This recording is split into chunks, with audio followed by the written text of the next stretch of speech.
नवाब अकबर बुख्ती को मैंने कवर किया है, हमाद भाई आपको भी पता होगा ये बातें, और क्या उनके साथ आखिरी वक्त पर जहाज कहाँ से वापस पलटा था, क्यों, ये एक लंबी कहानी है, इस पे हम कभी बैठ के और बात करेंगे। मगर मज़हर साहब, ये जो सारे एंगल्स हैं ये अपनी जगह पे, अब बातचीत आगे कैसे बढ़ेगी? बलूचिस्तान हो और खैबर पख्तूनख्वा का, आपको जैसे हमाद हसन साहब ने बताया है, वहाँ पे एक डिफरेंट किस्म का, यानी ISKP का आना वहाँ पे एक नया बड़ा चैलेंज है, कैसे डील करेंगे? शुक्रिया आसमा। देखिए, बलूचिस्तान को हम सब ने तना कर दिया है। बलूचिस्तान में एक ज़माने में कौमी सियासत होती थी जब नेशनल अवामी पार्टी थी। जी हाँ, आपने वहाँ से, और ये जितने ग्रुप्स हैं, जितने कौम परस्त ग्रुप्स हैं, ये सब नेशनल अवामी पार्टी का हिस्सा हुआ करते थे। हमने नेशनल अवामी पार्टी पर पाबंदी लगाई, हमने वहाँ ऑपरेशन किया। उस नेशनल अवामी पार्टी पर पाबंदी लगाने से और उसके बाद जनरल ज़िया-उल हक के दौर में कौमी सियासत ख़त्म हो गई।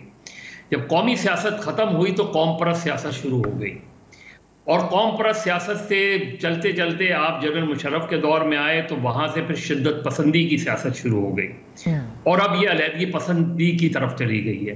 आप बलूचिस्तान का सियासी नैरेटिव तो देखें। आज बलूचिस्तान का सियासी नैरेटिव ये है कि बलूचिस्तान के सरदार इररेलेवेंट हो गए हैं, और जो क़यादत है बलूचिस्तान की, इस वक्त सियासी क़यादत है, जी हाँ, वो यंगस्टर्स के। बलूचिस्तान की सियासत जो है वो मारन बलोच के हाथ में है। बलूचिस्तान की सियासत में कभी भी इस तरीके से खवातीन एक्टिव नहीं थी जो आज लीड कर रही हैं। ऐसे ही आप इसकी तब्दीली तो देखें। बलूचिस्तान में हमने क्या कुछ करते गए कि हम इस नहज पर पहुंच गए हैं, और वो कौन है, और वो बच्चियां, वो औरतें कौन हैं जिनके खानदान के कोई ना कोई फर्द जो है वो लापता है। किसी का कोई मार दिया गया है, किसी का आज तक पता नहीं है। वो सब अब सड़कों पर हैं। बिल्कुल, और अब जब वो सड़कों पर हैं तो आप उनसे टैकल नहीं कर पा रहे। ये जो सिचुएशन है इसमें बलूचिस्तान में, और उससे सबसे ज्यादा जो डैमेज हुआ है वो पाकिस्तान, बलूचिस्तान की जो एक पॉलिटिकल ग्रुप पार्टीज थी जो हिस्सा लिया करती थी इलेक्शंस में, आपने उनको इलेक्शंस में हरवा दिया। आपने एक जाली लोगों को लाके बैठा दिया। अभी मैं देख रही हूँ, बिल्कुल ऐसी बात है मज़हर साहब, लेकिन अभी मैं देख रही हूँ ISPR की खबर आई है जिसमें कि पूरी डिटेल वो बता रहे हैं कि अफ़गानिस्तान से जो है वो बाकायदा इन दहशतगर्दों के साथ राब्ता था। मैंने BBC की रिपोर्ट भी देखी, वहाँ पे भी जो आए हैं रिहा के लोग वो भी बता रहे हैं कि कहाँ कौन किस तरह से डायरेक्ट करा था। आपको क्या लगता है कि ये जो हमारी एक कॉम्प्लेक्स सिचुएशन आ गई है खित्ते के अंदर, ये कैसे, मतलब अफ़गानिस्तान से हम पे हमले हो रहे हैं?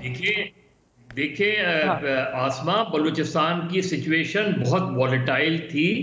अगर आपको याद हो, जब अल-कायदा की बड़ी स्ट्रॉन्ग प्रेजेंस थी बलूचिस्तान के अंदर बीच में, जब ये कोयटा शूरा बनी थी, उस जमाने में अगर आपको याद हो तो सेक्टेरियन जो दिमाग मारे जाते थे लोग सेक्टेरियन ग्राउंड पे, वो इतना स्ट्रांग हो गया था। तो बलूचिस्तान की सिचुएशन एकदम खराब नहीं हुई है, लेकिन बलूचिस्तान की सिचुएशन को हम रिजॉल्व ही नहीं कर पाए, हम पॉलिटिकली उसको रिजॉल्व नहीं कर पाए। जो एक मर्तबा नवाज शरीफ साहब ने डॉक्टर मालिक को 2.5 साल के लिए हुकूमत दी, वो तो 5 साल के लिए देना चाहते थे, एक कोशिश थी वो।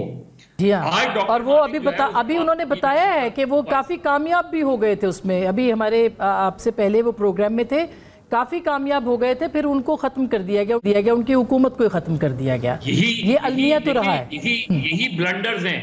फिर हमने बलूचिस्तान में एक गवर्नमेंट थी, उसको जो है, चूंकि हमें 2018 के इलेक्शंस में मैनिपुलेट करना था, तो हमने बलूचिस्तान में एक बलूचिस्तान अवामी पार्टी खड़ी कर दी। हम बलूचिस्तान के साथ तजुर्बे करते आ रहे हैं। हम बलूचिस्तान के जो लोगों के सही रिप्रेजेंटेटिव्स हैं उनको हमने साइडलाइन कर दिया है, जिसकी वजह से इंतहा पसंदी बढ़ रही है, जिसकी वजह से आज बलूचिस्तान के सियासतदान इस वक्त जो भी मेन स्ट्रीम पॉलिटिशियन है, ये बलूचिस्तान के इन लोगों को कंट्रोल नहीं कर सकते। ये लोग इनके कंट्रोल में नहीं है। अच्छा, अब मैं चूंकि बिल्कुल सही बात है,